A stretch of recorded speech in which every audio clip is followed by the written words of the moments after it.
Welcome back to another episode of the Blitz Break. I'm your host, Phil Rasmussen, and we're back on another Friday here with another episode. Thanks for joining us. As always, joined by my partner in crime, trying to sit up real straight today. Trying to sit up. In his favorite new shoes. Buzz Howard, longtime mortgage veteran, leader, coach, and resident Texan with the twang to match. How we doing today, Buzz? I'm fantastic, and these are the worst chairs in the world. And we've taken a poll, and everyone has said we hate these chairs. So coming to you soon will be new chairs, along with all of our new stuff. The studio looks fantastic. Thank you. I like the fact that you compliment our own studio. I mean, you were the one that did all the work, and Justin and Jocelyn and Mandy. I was gonna say, yeah, I just put together IKEA level furniture. Yeah. I'm not exactly. Well, actually, believe it or not, on Christmas Eve, was it Christmas Eve? I left. You and I were alone. New Year's Eve. Was it New Year's Eve? You and I were here alone. Everybody else had gone home, and I'm leaving, and he's out there putting together this shelf right here. And I said, "You're on your own." And Captain Impatience kicked in. I just was like, "I'm sick of looking at it. It's getting done." Great, Phil. It was really good. And we have fantastic guests today. So that's right. I put on a nice shirt. I saw that. Yeah. Thanks for doing that, Buzz. Well, it's an upgrade. And we match. And we match. What the hell happened to you? I know. I was trying to do the different curtains. Sorry, I didn't know about the blue. But you look good. Curtains. Well, and as always as well, our resident social media guru and expert, longtime mortgage title, you name it, industry connector, and probably most of all, the resident social media expert on the to-dos. Julie, thank you for being here again, as always. Love being here. It's always a pleasure. Thanks for having me. The leopard has me. I know. Yeah. I know. I tried to spice it up a little bit.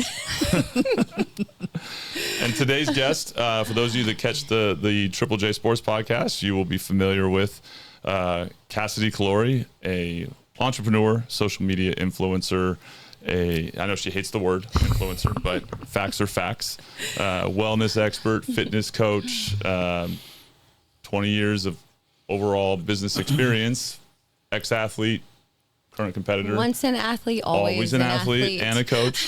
RVP over at Arbonne, Kassidy Callori, welcome back. Thank you.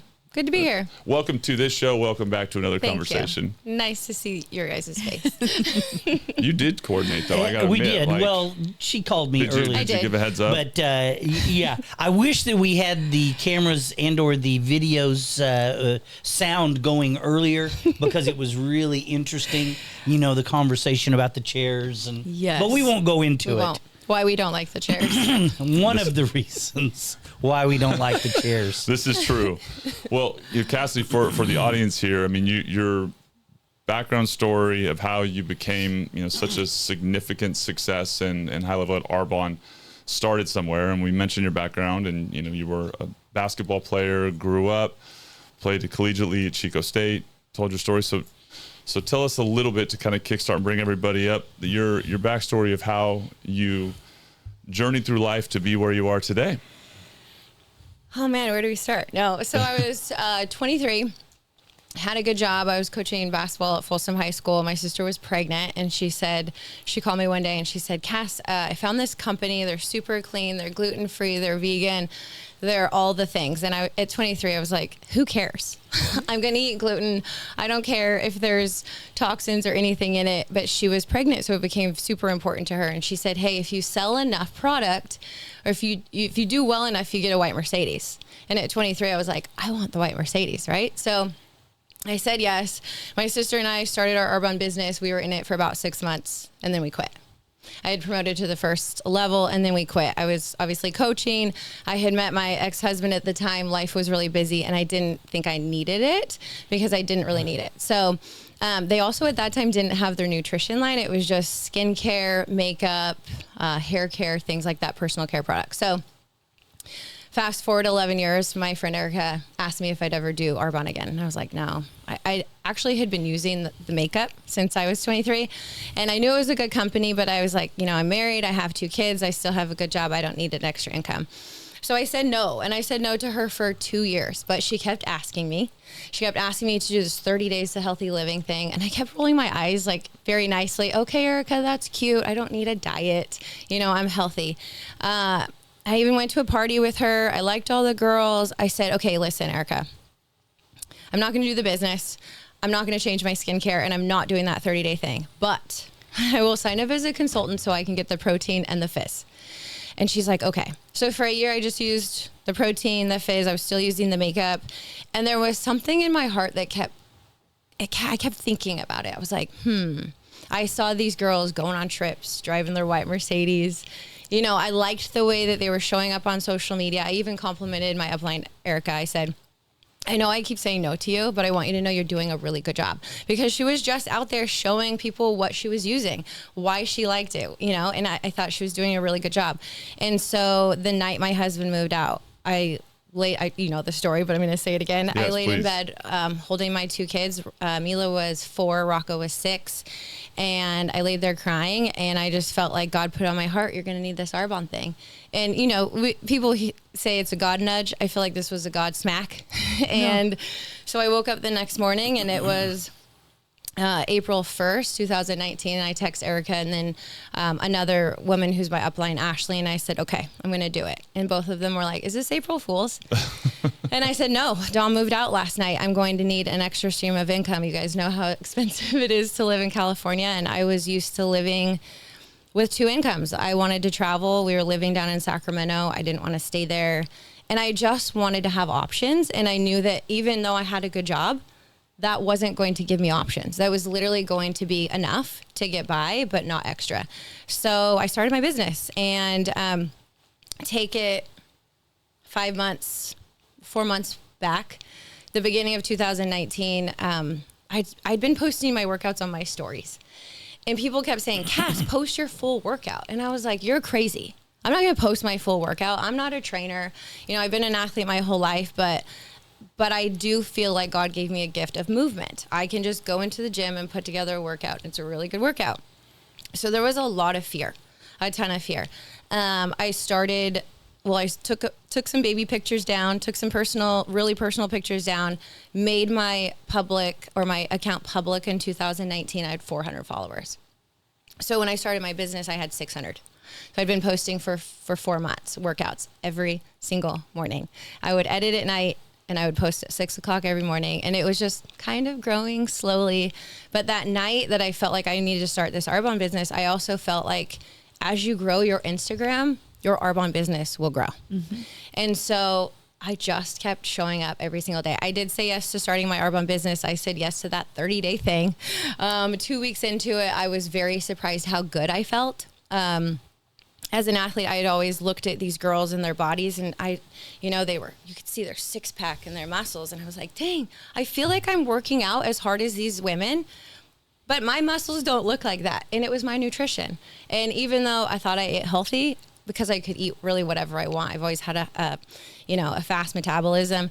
I was eating things that were causing a lot of inflammation in my body. And so when I started doing the 30 days, the inflammation started going away, and my 6-pack started coming out. And I was like, oh man, my skin cleared up, my energy got better, my recovery was better. So like even 2 weeks into it, I was like, okay, if I feel this good, imagine how many people I can help to feel this good. And I just felt a calling on my heart that my social media was supposed to be a platform for me to help other women feel better. Busy moms, like you don't have 2 hours to go to the gym. Okay, 20 minutes. If you have some dumbbells, follow my workout. There you go. And then Arbonne just gave me that other side to really help people from the inside out. So you could have the workouts and then you can have the nutrition. So I started it. My first year was super distracting. And Julie, you probably know this. When your social media starts to grow, you're trying to figure out. You have a lot of companies throwing things at you like, here, this is free, promote this. And so I was like, trying to catch it all, thinking, okay, I can make a lot of money, right? But I looked at my social media and I thought, I don't want my page to just look like I'm selling something. I want it to be me. So the beginning of 2020, and I was super distracted, like trying to figure out life, not attached to my marriage and being a single mom and trying to do it all by myself. And so in 2020, when I looked at how much I'd made in 2019 from all of the sponsorships, it was literally nothing compared to what I was making with Arbonne. Okay. And I have to say this, check out earnings.arbonne.com. I have to say that. Okay. And so I said, you know what? I'm going to say no to everything else. And I'm going to say yes to Arbonne. And I'm going to put my focus here because I trust in the brand. I trust in network marketing. I mean, Arbonne's been around for 45 years. They're an amazing company. And I was like, this is what I want. And so it was like workouts and Arbonne and being a mom. So yeah, then it really started taking off. 2 years into it, I promoted to, no, it was 3 years into it, promoted to the top level. I was able to move my kids out of Sacramento to Rockland, get into a much nicer house, better neighborhoods. I got my car, finally got my Mercedes, you know, and it was because I put my head down and I focused and I said no to the distractions and I never let up on social media. So my 400 went to, I don't know, I think we're at like 323,000 on Instagram. on IG. That And is like, it's crazy impressive. because Facebook, I think it's like 212,000, which is so weird. That's a lot too. That's Yeah. a huge following. And then thanks to Julie, I've actually been trying to do TikTok a little bit more focused. So But you have a lot on there too, like almost 70,000 on TikTok. Yeah, and that's it's impressive. thanks. Yes. And it's, you know, workouts, people like free things. They like value. And I know Julie and I will talk about that today, but when you add value to someone's life, when you teach them something, when you give them something for free, because everything costs money these days. So when you can go on social media, which is free for us, Yep. why are we not helping people and giving them, you know, what we know and teaching something? So if you are looking to grow your social media, if you add value, you will also grow your social media. 100%. There's the soundbite of all. That's a simple. There you go, we're Buzz done. is sick of me saying We're the word done. value. Buzz is so sick of me saying the word value. It's the only word that matters, really, in my mind, if you're delivering value. And if you think about what is valuable to people, understanding what's valuable, that's the greatest skill you can is to understand what is valuable to people, and then it will be magnetic for those that want it, right? So I gotta let you fire away the questions because this Well, I is was your just guys' going to lane go here. back to, you had so many distractions in the beginning, and I think that's where people get off course with social media.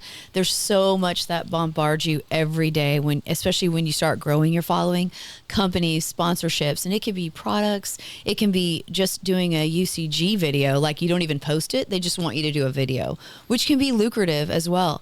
But you're just pulled so many directions that until you gave all that up, that's when your business took off, correct? Correct. Yeah. Yeah. It really was me figuring out who I was, who my brand was, and who I wanted to help. You know, Yeah. and then I was able to say, okay, I can do almost all of that with Arbonne. And I did partner with a local company till you collapse. Almost all my leggings and my workout outfits are from them. And so it was like, hey, I have to work out. I might as well partner with a local company, a small business owner. You know, it's like, let's do that. And then once I get this handled, I will have the capacity to bring in new things. And I think that's why when you mentioned TikTok, you know, it was like, you know what, I have the capacity because, you know, I was able to leave my corporate job. And so now it's like, I can do this. And it's also really fun. Yeah. Right. It's fun to learn a new skill. And I would say TikTok is a new skill because it's different than Instagram. It's a lot different. And then you touched on a passion. And I think when you're building a social media channel, it can't be to get followers. It needs to start from your heart. Like Buzz, I could take you. You love boats. You know, you love on the water recreation. Like that's a passion for you. You could start a channel just on that. So I could show them how to drink Well, cocktail on the not back exactly. of the that's No, it could be like different yachts. What I mean, but it's your passion. So it wouldn't be, it's not about making money. You don't start social media to make money. You start it because you want to give back. right. And if you have that passion in your channel, that's when it takes off. So you have to find whatever that is. Like yours is sports and basketball. And you're doing a great job, right? With the Triple J, because Thank you. it motivates you and moves you. And I think that's the miss. You don't start social media to get a following. You get Absolutely it to build right. trust. Yeah, I was actually on a call with one of my teammates yesterday, and she's been sober for almost 10 years. And she said with social media, she finds a block. And she said it. I didn't even have to say it. She goes, maybe I should start posting on my sobriety more. And I was like, yes, that is it. So there's a book called Don't Make It Weird. Okay. It talks about social media, and those are our lighthouse posts. So when we are a real self and we are authentic and we share with the world who we are, that's going to inspire so many people. And I told her, yes, start telling people when you go out to a restaurant with your girlfriends and they drink, how do you stay sober? What do you drink? Do you bring a fizz? Do you order a mocktail? Do you just drink, water? Help people and show people how you've done this, because not only are you sharing your story, you're also adding value, and you're going to help someone down their path. And you just don't know it until you just put yourself out there and be like, I'm going to do it. 100%. So perfect. I have to ask you both this. What gets in the way? And I just watched this, and we were talking about it before the show, right? It was a Gary V post that I watched that was like, this is what I've been kind of saying to everybody over and over, but fear, insecurity, and worrying about a bunch of people that in the end, you really don't care what they think, but somehow part of that journey is getting over all these things in your head of what are people going to say if I actually post this? Like, what are the negative things where somebody close to you says that it stings, but when you put yourself out there, you're risking this idea. Talk a little bit about that experience for both of you in overcoming that, because it's present for all of us, but there's a block for most people they never get through. Well, and a lot of the block is based on visual. We don't like the way we look, or we don't like the way that we sound on tape. Yeah. I Or hear what that they a lot. think our I can't hear intentions my are. sound, but yeah. Yeah, like what are they going to say about why you're doing it? I know, I'll just speak for myself. When I was doing the podcast and I was envisioning, I worried about people thinking, well, why are you trying to do this? What are you trying to become? And I'm like, this is cathartic for me. Like, to have these conversations is inspiring and kind of reconnects me specifically to something that makes me a better version of me. And I have an awareness that I've lost that connection and I need to get it back. But I was worried about people thinking something totally different. And in the end, now that I could care less, like, it is what it is. But talk about that from your perspective, because you've not only overcome that, we see people every day that are still stuck on this. Oh, yeah. And their only worry is what the negative people are going to say. And Gary V's point was, that's why you do it. And, that's why you're frozen, is you're worried about these people. But why do you even care what they think? For me, there's like two parts. I think number one, if you think people put people down because it's their insecurity. So if I'm insecure, I'm going to put you down because it makes me feel like more secure that I'm not doing it. So I'm going to put you down for doing your video. So think about that. So you're only hurting yourself if you don't do a video, because the only reason they're putting you down is because they're insecure about themselves. And number two, I think it's difficult to be authentic on video when you're starting out, because you're so stiff and you're like, here's how it, and that's really not the sweet spot. That's why I tell people when they're starting to do video, have Kassidy interview me, like, Julie, what do you like to do? And then my natural voice will come out instead of just doing like a verbatim script, because I don't think a teleprompter. Yes, I don't think those ever land until it comes from your heart. Those are the videos that really grab people. So you got to learn how to be good at that. And I think role playing with somebody is the best video they can make. Yeah, it is interesting when you put yourself out there and your intentions are so good and so pure. I'll give you guys an example. I think I was at like 25,000 followers or something, and there was a video of me with a kettlebell. And Rocco had grabbed the kettlebell, and what people couldn't hear, because I had music playing over it, was me saying, hey, buddy, be careful, that's heavy. Well, he didn't have shoes on, and he just picked it up and he walked in front of the camera. Nothing happened, but I got blasted. I can't believe, as a mother, she's so worried about herself working out. She's letting her kid pick up that kettlebell. I've had multiple videos where, they've gone viral, and it's like, but then these people have no picture. Or when you look at their picture, you're like, oh, I get it. You're so upset. You're upset. You're mad. There was one where the kids were sitting on the couch and I was doing a core workout, and people were like, I can't believe she's working out while her kids are on the iPad. I'm like, Yeah, and if you knew my kids, they're like incredibly athletic and active because they watch me all the time, you know? So it's like, I had to really learn how to take the hate. I put my hair in braids. I was a basketball player. I've always braided my hair. I've gotten called very, very bad things because of my braids. And what I have learned is that I just go and block. And I block and I block. And guess what? When you block someone, it takes that negative energy off your page. People can no longer see it. It's amazing. So yeah, I mean, there's been, and you just have to learn, and you have to know that when you put yourself out there, you're going to help 98% of the people. And there's probably gonna be 2% of the people that are negative. One of my best friends the other day, she was like, I got a new weighted vest. And I had it on upside down. So for 2 days, I'm talking about the weighted vest and how much I like it. And so she goes, hey, bud, I don't know about this because I don't have one, but I think you have it upside down. I'm no pro, but. So in my mind, I was like, come on, Ash, I don't have it upside down. So then I put it on. I'm like, oh my gosh, this is so much more comfortable. And so I sent her a video laughing. And then I talked about it on Instagram. I was going to say, that's a great video. I said, you guys, how funny is this? I just got called out. I've been wearing my vest upside down all the time. And everyone was like, they thought it was funny. And now I'm at the point where I will call myself out and I will be like, you guys, look what just happened. I also show up with no makeup and my glasses and my hair pulled back. And I have people that are like, Cass, I love that you show up on social media in every single form. And I'm like, but that builds confidence, but you have to. That's trust building because it's showing you're being authentic. Yeah. And it takes time. Yes. Everything takes time. It takes time to get good at talking to the camera and knowing the right angle and knowing the right lighting. It's like everything. You're bad at it at first for a while.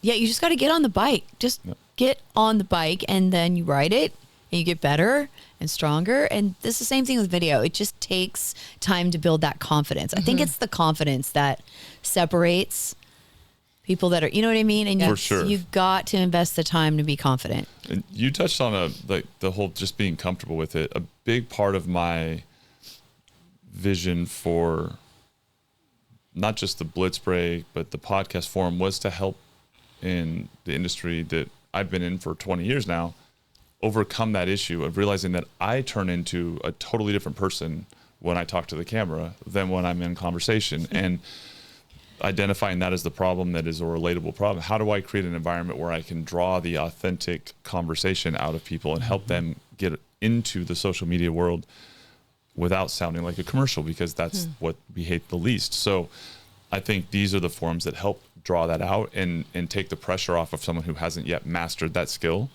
to start sounding authentic. And I just showed this to Buzz yesterday. So what you two just talked about, literally he's going to know it because I showed him the video. Trent Dilfer, coaching college football now, ex-NFL quarterback, pulled this in an interview. Someone asked him a question about his team, and he pulled out a white sheet of paper and he drew a little black dot on it, and he was talking about darkness and light. I saw and that. he goes, what do you see? Yeah. And he goes, I see a black dot. And he goes, so everything around is all the good. It's all the light.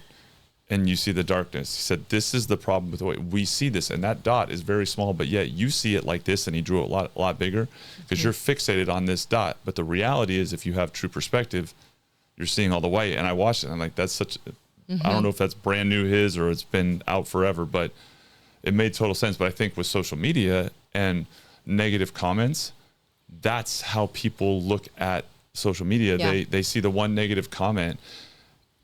They don't see, okay, I had whatever, 300 views, 5,000 views, 50,000 views, 20 views, one negative comment. They're ignoring all the people that it affected because they're focused on that one little black dot. That happened this morning to me. I posted a picture, it's kind of funny, of so I used to be super insecure about my butt, really tiny. I was a runner also, really little, really hard for me to gain weight. So, and now I lift weights and I focus on my glute growth. And it was a before, 2019. And I don't know when I took the picture, a few months ago. And it was talking about how I created an 8-week booty build. There were all of these comments of like, Cass, I'm so proud of you. Good job. And there was one lady who said, nope. Because I was saying, and I was like, nope. Oh, who she thinks she is. So I actually took the time and energy to look at her page. And was like, oh my gosh, Cass, why do you care about the nope? And it was the black dot. Yep. And so it was crazy. And it was going fast. What was like, that person's name? Right? I'll tag her later. So what We'll I did take was care I of just this. hit it. I hit her comment. I didn't want to block her because I don't think she was trying to be mean. She was just, she's not interested in gaining her glutes. Yeah. So it was like, but you know, and there's just people out there all the time that are going to say it, but it's very, very small. Julie, do you get a lot of negativity? I'm going to be honest with you. I don't read a lot of my comments, and I shouldn't be saying that, but I don't. And maybe that's why. But I mean, I try. You should interact with your audience. I hate saying that, but you should. But it's a lot of work, and It is. I have a full-time job, so I basically just whatever happens. But I think I've never really blocked anybody, to be honest, because I've never had a blocked reason a ton. because I didn't read any bad comments. Well, when But I get I'm certain sure pics they're out from there. men, I block them real quick. Yeah, I'm like, oh. yeah. Yeah, but I mean, you just got to, again, if you have the mindset they're doing it because there's something wrong with their life or they're insecure or something, Yes. then it doesn't matter. Like, it's okay. Yeah. I'll be the sounding board for you. And Julie, I don't know if anyone, it was some of, not my closest friends, because my closest friends like really supported me. They were like, yeah, Cass, if anyone's going to do it, like you could totally do this. But I did have people that I thought were my friends that would say to my other friends, when is she going to stop? Or what is she doing? Well, who does she think she is? And it's like, because they were so uncomfortable because they could never do it. Mm-hmm. And Well, that's a natural. they're changing, right? That's a natural reaction. That's a human reaction. People themselves don't feel that they have that ability to go out and build something and leave a comfortable job or whatever it is. They don't have that mentality. And so the first thing they're going to do is tear it down. Yep. Because they're afraid of it. Yep. Well, and there's an element of all the insecurities and all the things that they're battling with about why they can't do it, and they're just projecting that onto what they see, right? Like, well, I wouldn't go and show my workout videos and be wearing workout clothes, or Right. I wouldn't sit and have a conversation about knowing something and sounding like an expert. And I think there's two elements. There's physical appearance, to your point, and then there's also, and I've had this particular conversation with a number of people in the mortgage industry around, I don't want to come off like I think I'm a know-it-all or an expert and turn people off of like I'm offering advice that's unsolicited. This is legitimately something I've heard several times, but you are an expert and you are offering value. And if someone doesn't want to hear it, they'll keep moving. Yeah. You're looking for the people who want that information. Yeah. And that part of that Gary V deal that was funny is, you know what you're actually worried about? You're worried about your neighbor who you're going to see and what they're saying, as if their opinion matters. But it's these people that we know that we think are going to criticize us because they're not our client anyway. They're not the person looking, but they do touch us, that have an effect on our brain. And then we push that out as if that's what other people are thinking. And I think that's the, even where I'm at in the journey and the experience, it's trying to help people understand that and just be authentic, and all of that sounds great, but what that means is what I think people don't totally grasp yet. Okay, I'm being authentic, but then it's also, who gives a shit what they think? Yeah. Like, who gives a shit? Like, they're not going to be your client regardless. Well, And- the problem comes in that you'll hear a lot of times it's your actual family and friends that seem to be having your best interest at heart when they're going, what's she doing? Oh my God. And so a lot of times that's one of the things that people worry about is I don't know if my family is going to get behind me. I don't know about my friends. They're telling you, when I talk to them, they say, oh gosh, don't do it. So a lot of times it's the people that you love and trust the most that have the most fear. And it's not because they're trying to be negative. It's like I said, it's a human thing. It is fear-based. It's projections of their fear that they're worried about. And we see this all the time with Arbonne. Because Yep. people, if they had, their sister's aunt's friend, Joanna, who tried it 25 years ago and it didn't work for her, then it's one of those pyramid schemes and your aunt has an opinion. And it's like, wait, she didn't really even try. So you're going to tell me that this is a scheme that's been around for 45 years? Like it's people, they're uneducated, they're scared. And also it means that you're going to be changing into a different person that they're used to. And that scares a lot of people. If you think about it like big vision, the impact that you're going to be able to have is massive compared to maybe a few people's opinions. It is insane to me, the people that reach out to me all over the world and tell me, thank you, Cass, for your workouts. Thank you for your inspiration. Thank you for showing up the way that you do. Like, I look forward to your posts. Thank you. Like, I am filled so much more than the nope comment that I got today. You know, it was like, wait, but look at all the other good ones. And so, yes, if we look at the white paper and we can just pretend to like put our finger over that black dot and focus on everything else, like it is crazy the impact that you can have and the people that you can help if you just get over the fear. One of my favorite quotes is, do what scares you until it doesn't. Talking to the camera scares you until it doesn't. Speaking on stage scares you until it doesn't, right? Talking on a podcast will scare you until it doesn't. And that's what people have to do with social media. If they feel like they have something in their hearts, do it. Because they have something and it's there for a reason. So the takeaway is block the dot. Yes. Block the dot in your brain. Block the dot in your brain. Yes. Block the dot in your life. Block the dot. I got it. Because we all need better glutes. We do all need better Yes. It's glutes, true. guys. I'm gonna say an add-on to that, and this is if where I'm at now, and I realize I used to follow. You know, there was a period of a couple of years where I just completely just turned off social media. Was not in a great headspace. It was almost more of a stressor, like managing it. And when I would watch things, I never felt compelled to engage or like. I'd watch it, and I didn't really feel like it felt like it was a meaningless thing for me to add something to the equation or to comment.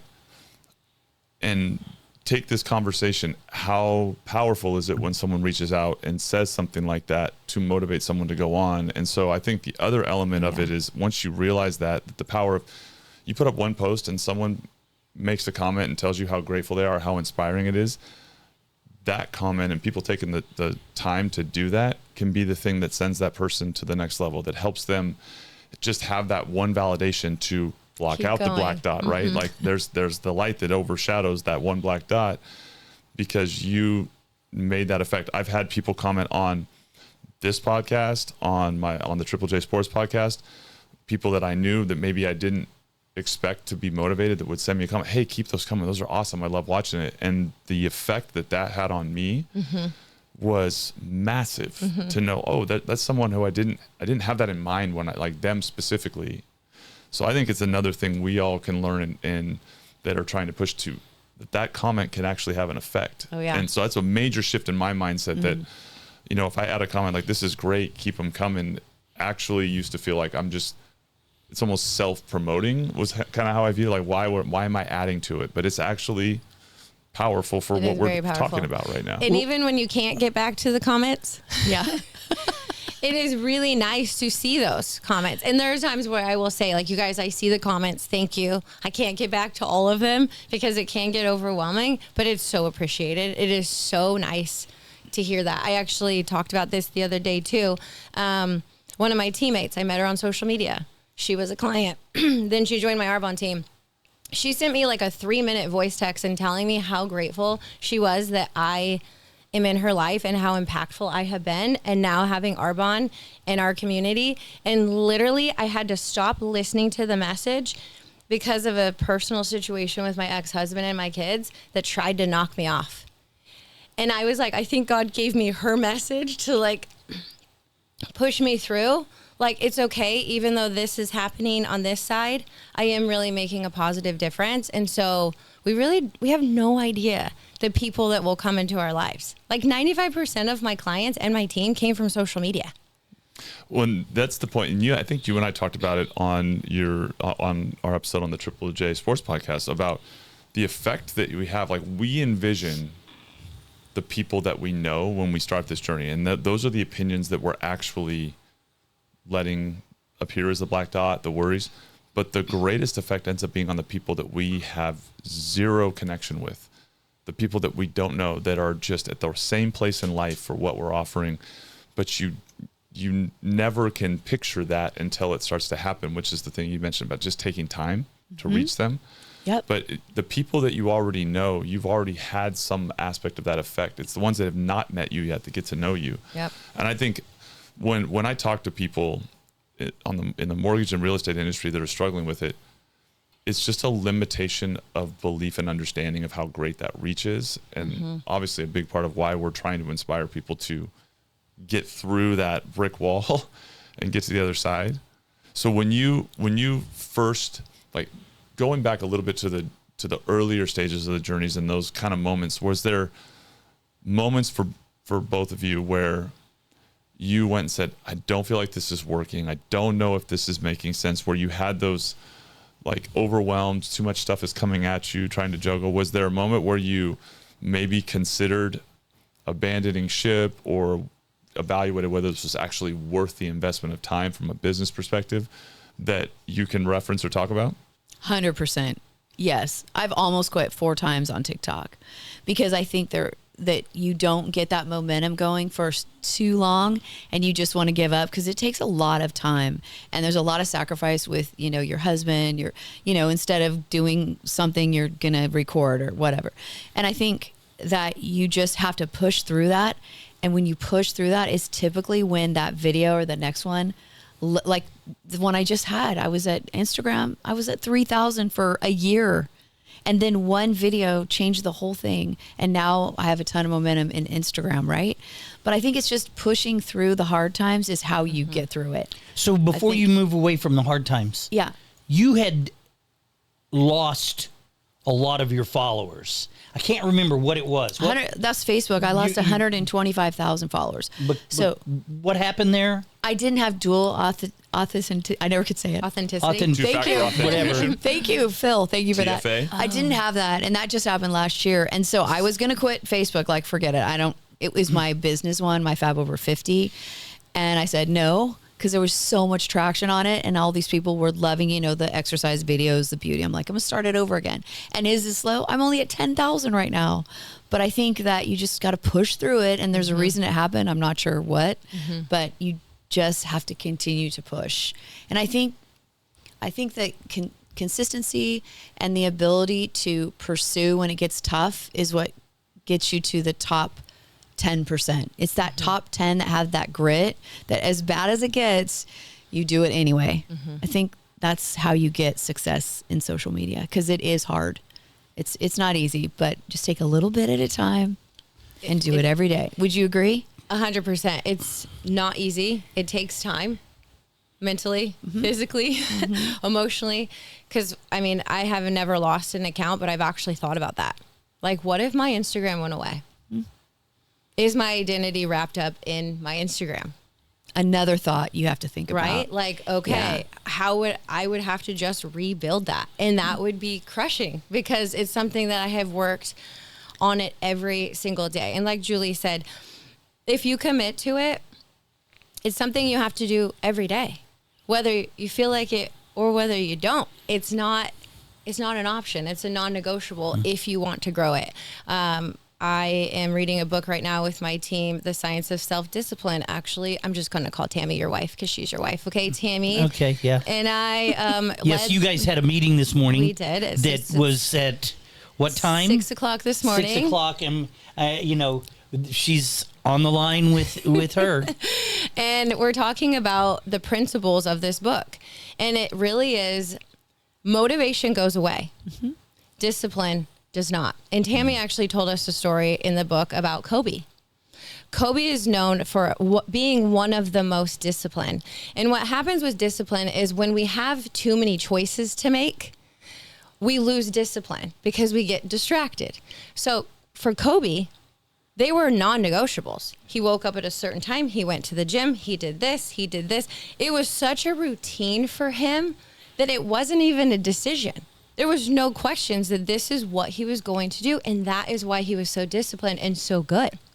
So you look at Instagram, you look at our business, you look at working out, you look at eating.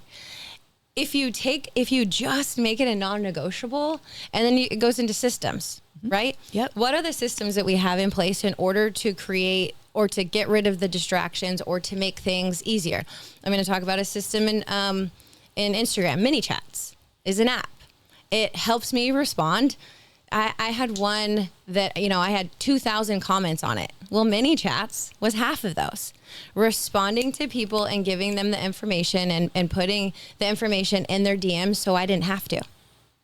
So when you use apps and AI and things that are available to us, it makes our life so much easier. So it really is, and we talked about this before we started filming, learning something new every single day. We are having all of these things thrown at us. TikTok's one way, Instagram's one way. It was Reels, now it's carousels, now it's Mini Chats, now it's like, oh my gosh. But you have to, if you're in it, you have to be willing to be like, I am open to learning this. I'm open to using Chat GPT. I'm open to using AI. I just had a photo shoot with AI. Nobody knows they were AI. Everyone's like, Cass, these pictures are amazing.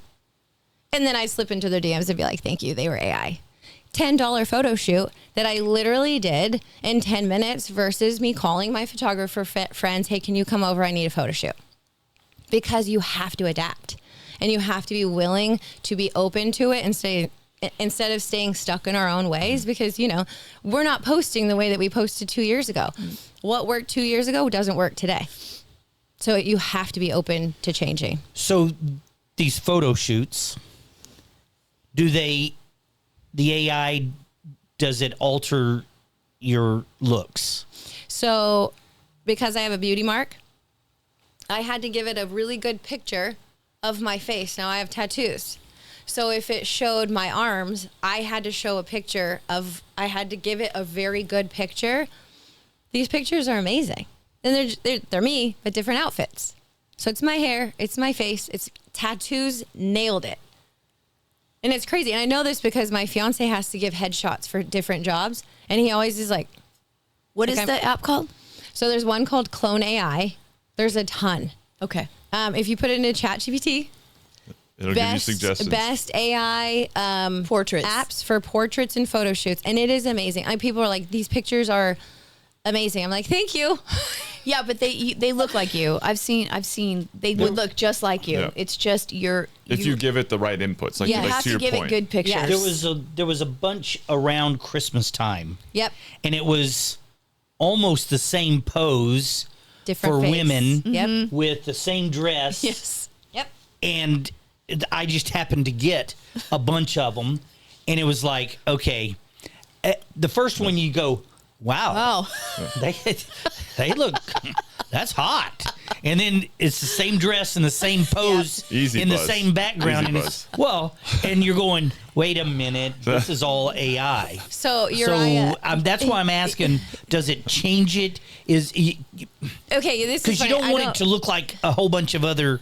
Well, there's so many different settings, and you just have to learn the app. So I'm friends with Uriah Faber. So Uriah posted one yesterday on his kids, and I thought I had seen another little girl doing this crazy dance. Yes. And I'm like, Same. And then Uriah posted it, and he's like, who wins? And it was his son, and then it was his daughter.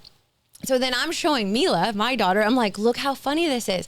If you get a good head picture, and then you put the face in, and then it's the body, and it's becoming to the point where it's like, it's hilarious. There's that viral baby dance Yeah, video it's thing. like, that's who going does on. it and the better? cats that dance. Yes. And, Yes. And then I saw Yeah. one of Trump doing the same. Yeah. Yeah. The same thing.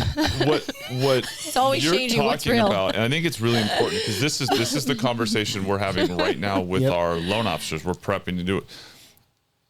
Just like anything else, you have to put into something to get a return, right? We have to give to get, right? Give.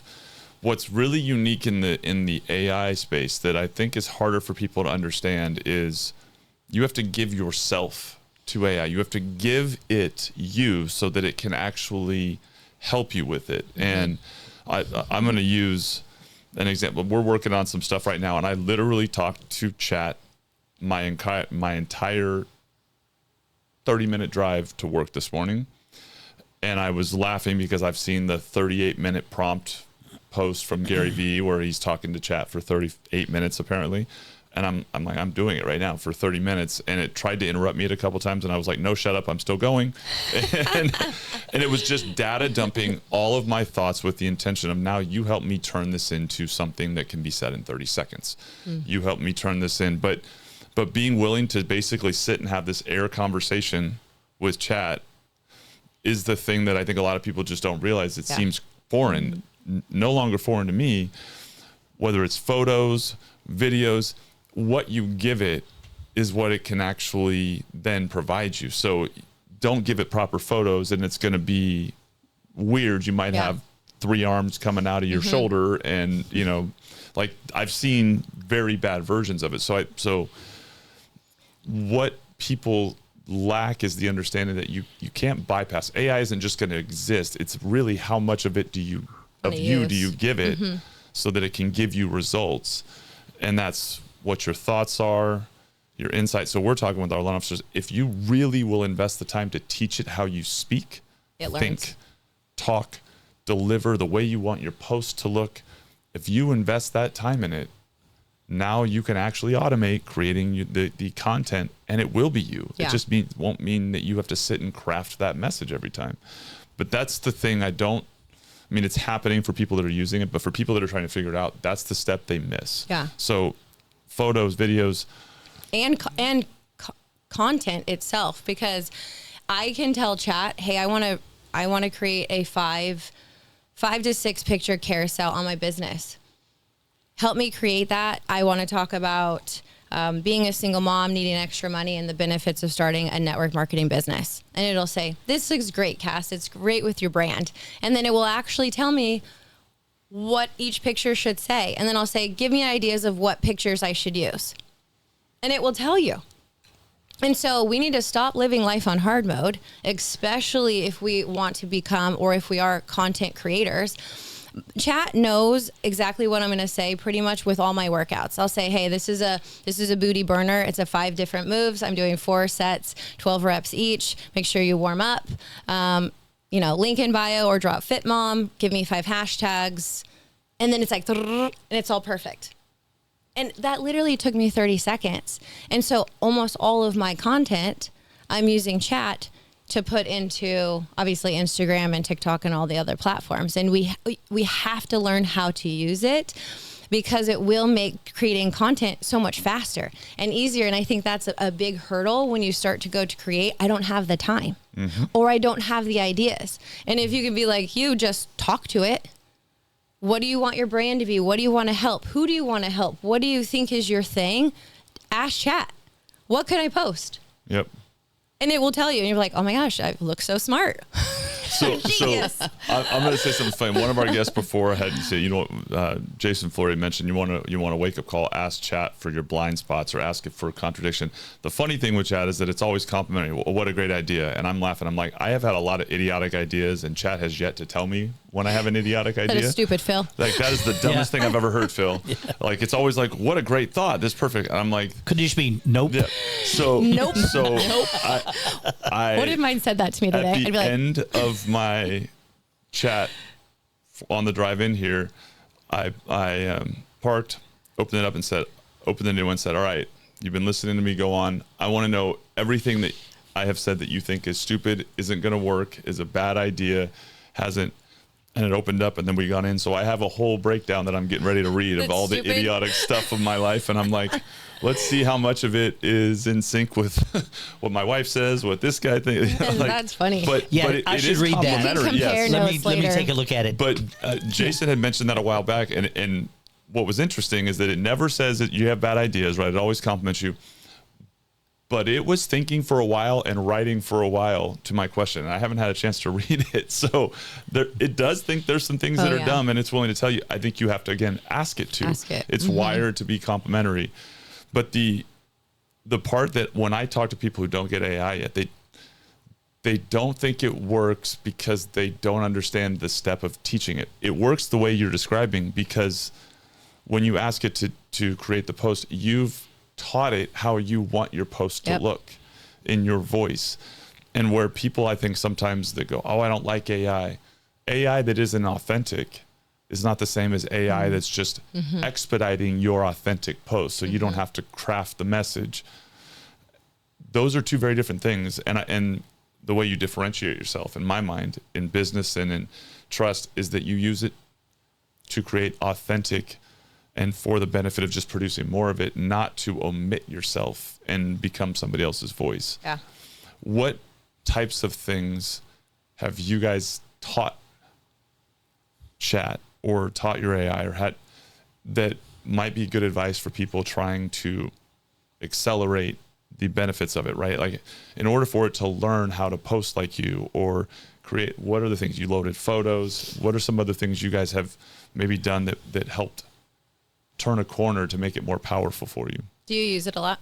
Yeah, and you kind of touched on it a little bit. So for me, I'm doing Friday Fun Facts. If you see that, I'm starting that again. You're doing that again? I'm doing that again. Oh, I want to be on one of the episodes. You will be. You're going to be on one of them. So, I mean, I think you nailed it. It's the efficiencies of maintaining a social media account. Like, how can you do that and have a full-time job, have kids, have all the things and still do it? So now you can give me 52 weeks of ideas or concepts that most people would be like, wow. And, you tell that to chat and it will give it to you in 2 minutes, right? So I have all these topics for my Fridays now. Some of them I like, some of them I don't. But that took a minute. And now every platform has scheduling. So I can schedule Monday, Tuesday, Wednesday, Thursday, Friday post if I create them all on one day, right?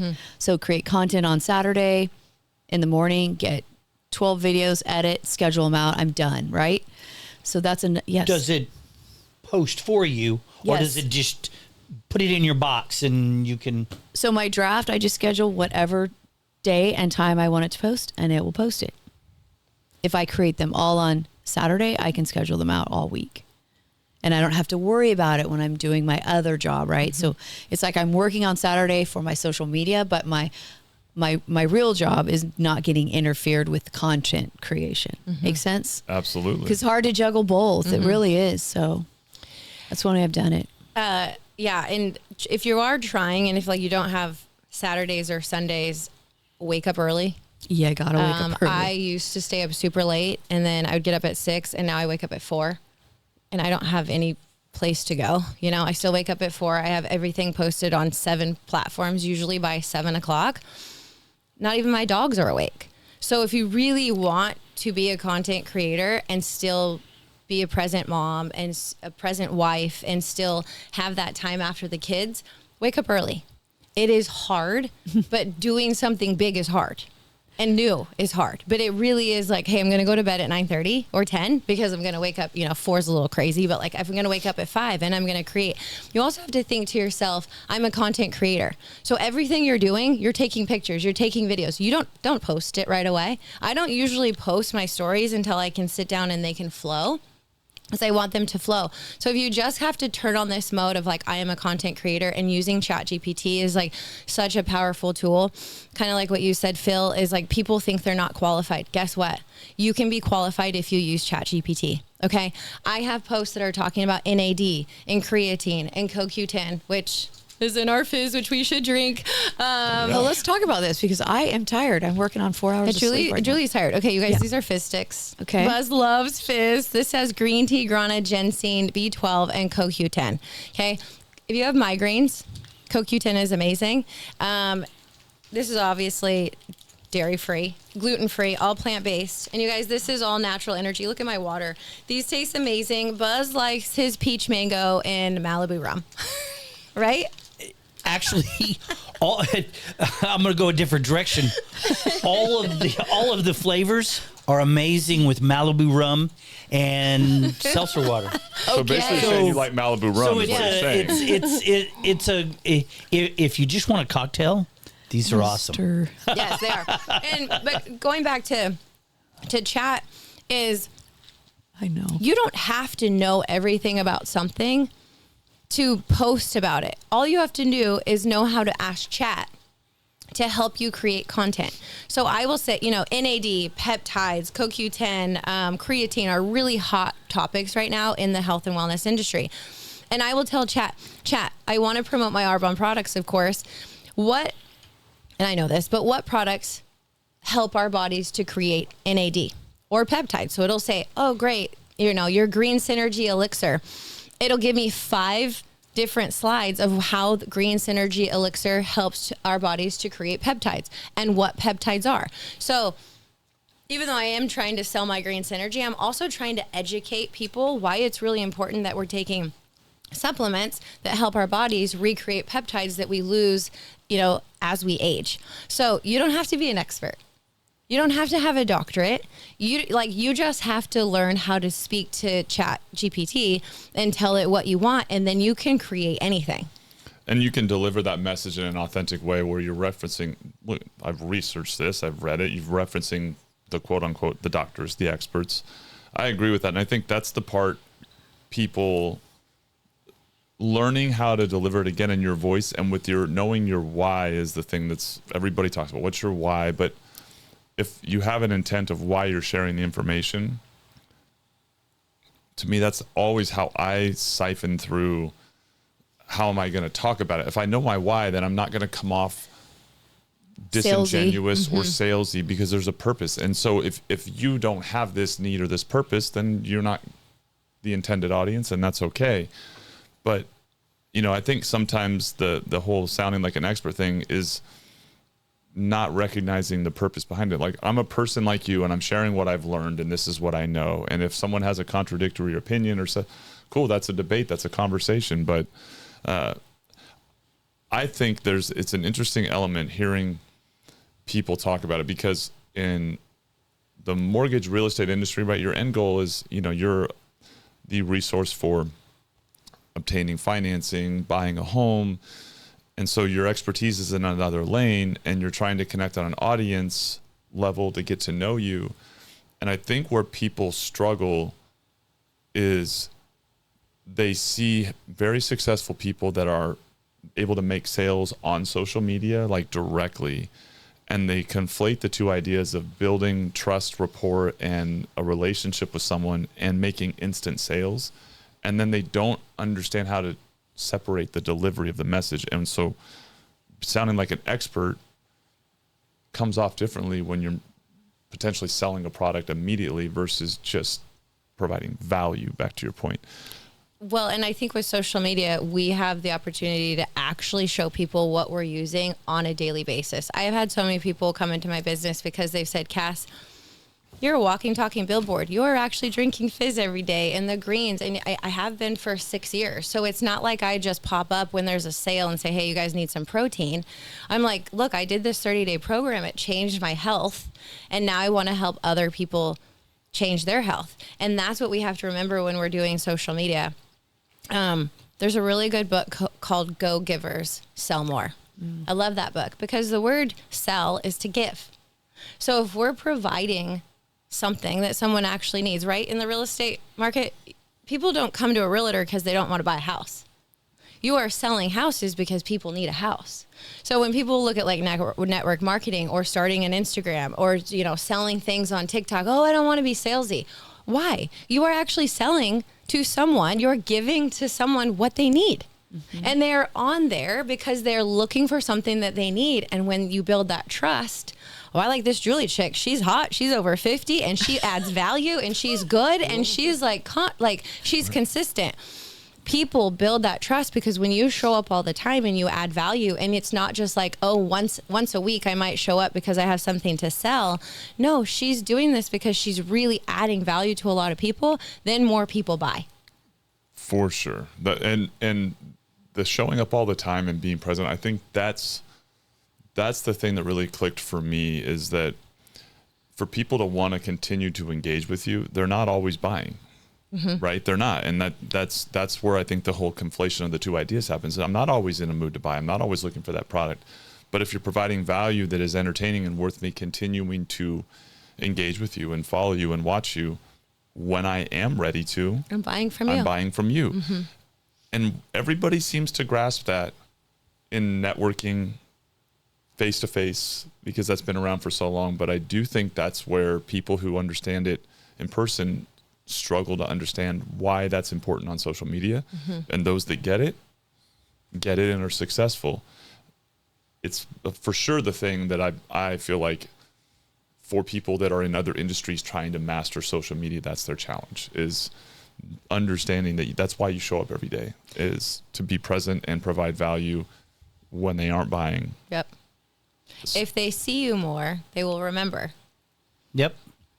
And I think another challenge is people sell the product instead of the benefits of the product. Yeah. So for instance, I love this, by the way. This is peach mango. Yay. I know. Isn't it so good? This is incredible. Like, I love it.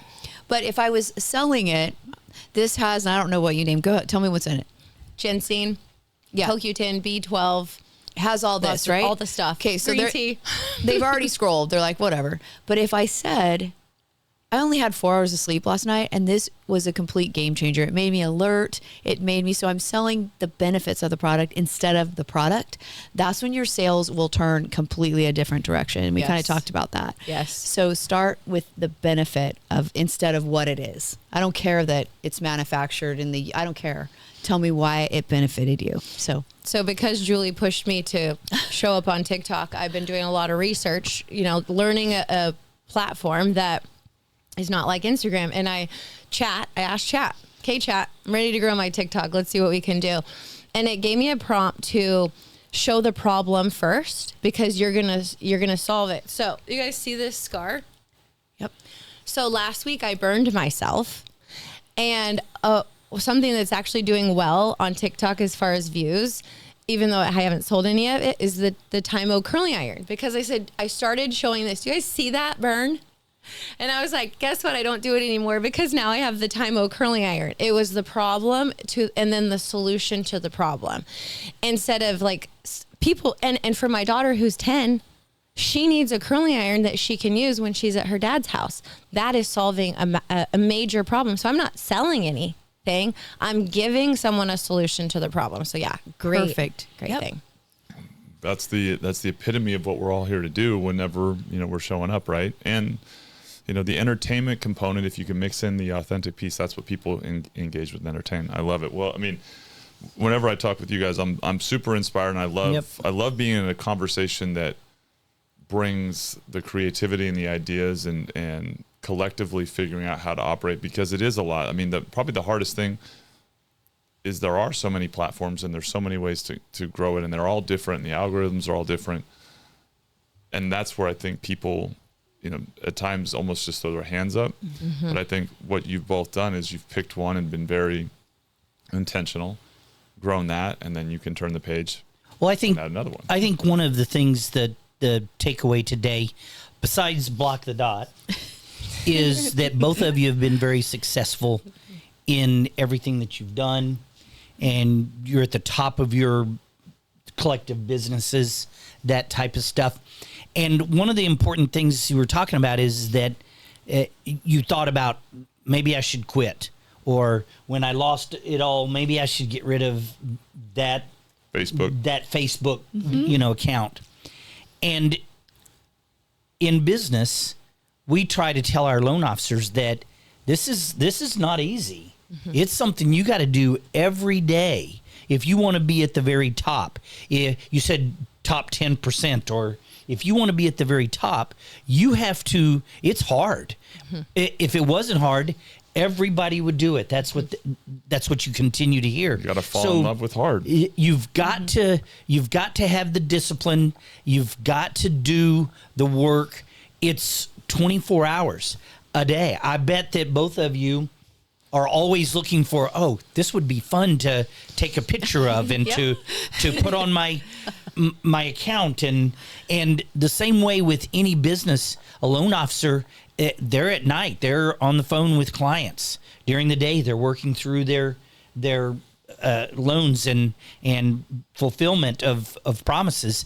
And so it's a constant, ongoing dedication to being that successful. Mm-hmm. And so, I think that the biggest takeaway is everybody acknowledging that there's times that I've wanted to quit, and that I thought maybe I should do something else. Every morning when you walk in and see my face. Yeah, what was that truck driving school phone number?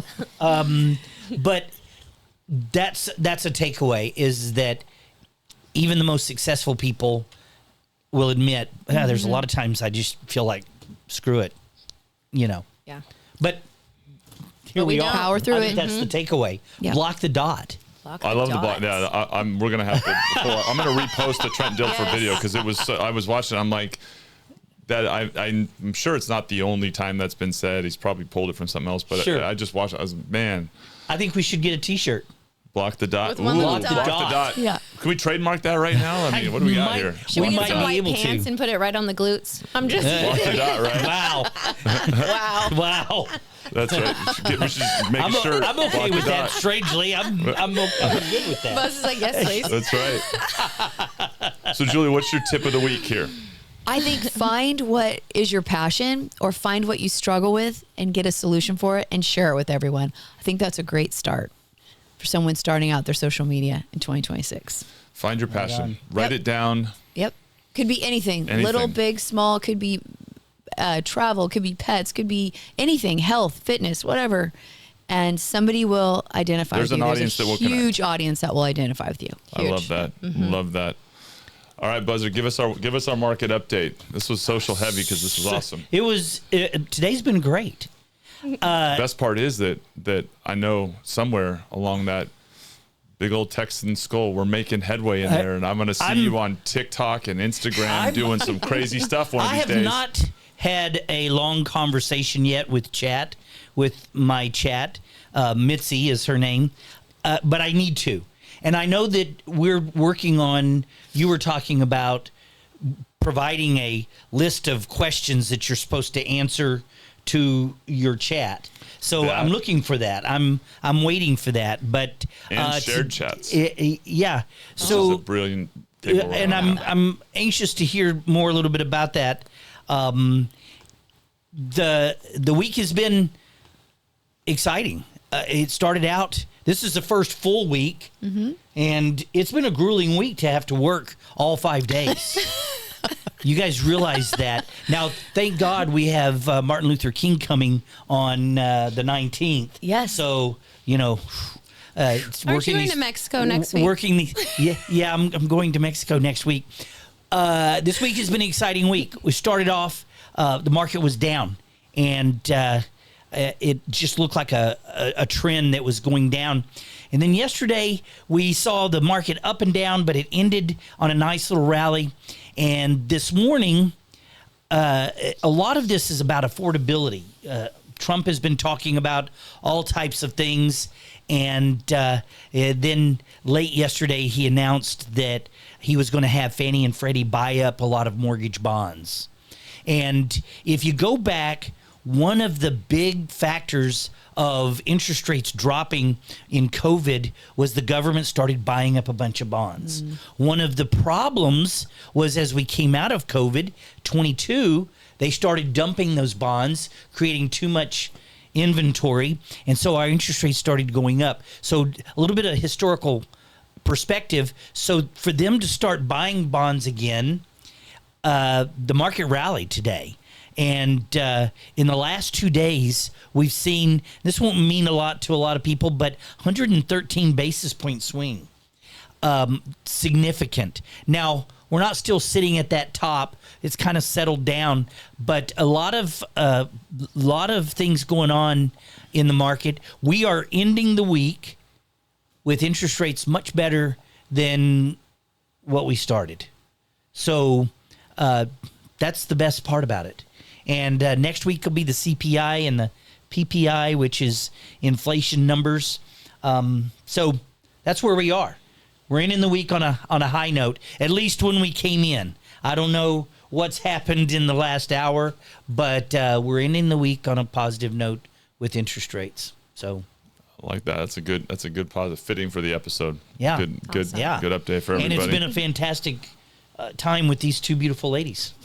Yep, I'm definitely in the presence of those that have figured out how to grow the audience, and one of the inspirations to hear the journeys that both of you have had to get where you've been, or from where you've been to where you are and going. And I hope it inspires our audience to do the same, and certainly helps some of our partners and loan officers to do the same. So, Kassidy, really, really appreciate you coming on and Thanks for having me. spending the time with us this morning. What's your Any handle? final questions, Julie, or anything? Cassidy, what's your handle on social media? So it's Kassy Fit Mama, KASSC Fit Mama, MAMA. That's on Instagram and TikTok, which I'm trying to grow. Right. Is Kassy Fit, obviously with a Kassy Fit. Kassy Fit. Okay. KASSC Fit. Fit. Oh, Cassie. Okay, got it. Okay. My last name is Callori, so Kassy Fit. Kassy Fit. Yes. And how do people get onto Fab over Fab over 50. That's it. FAB over and 50 all together. And that's on Instagram and on Facebook and on TikTok. We're going to get your Facebook back. Yeah, we're trying let's go. every day, my friend. We'll piggyback on both. Well, appreciate everybody today. And to our audience, if you're watching this and you're not subscribed to the channel on YouTube, where we're at, go ahead and subscribe. Check us out. Stay with us every week. And we are on all the social platforms. We're on Spotify. We're on SoundCloud. We are on Apple Podcasts. You can find us anywhere. Definitely join the conversation. Appreciate you all watching. And thanks again to everybody. I'm your host, Phil Rasmussen, and this has been another episode of The Blitz Break, and we'll see you next week.